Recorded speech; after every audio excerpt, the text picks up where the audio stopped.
আসসালামু আলাইকুম, সবাই কেমন আছেন? আশা করি সবাই ভালো আছেন। আমিও ভালো আছি। আজকে আপনাদের সামনে নিয়ে আসলাম একটি টিউটোরিয়াল ভিডিও। নরমালি আমি কখনো টিউটোরিয়াল ভিডিও দেই না। কয়েকদিন যাবত অনেকে রিকোয়েস্ট করতেছে আমার ভিডিওর নিচে যে লেখাগুলো উঠে এটি কিভাবে করি। এটা দেখানোর জন্য মূলত এই ভিডিওটা করা। এটা করার জন্য আপনাদের একটি অ্যাপস লাগবে, যা মোটামুটি সবার ফোনেই আছে। অ্যাপটি হলো টিকটক।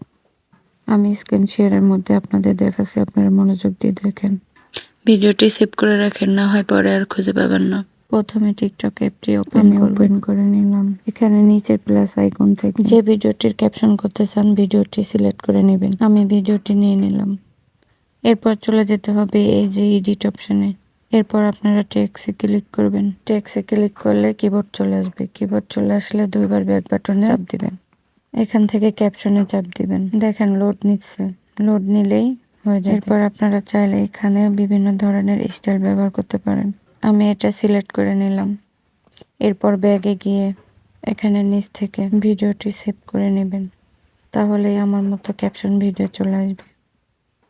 ভিডিওটি ভালো লাগলে সবাই লাইক, কমেন্ট, শেয়ার করবেন। ধন্যবাদ।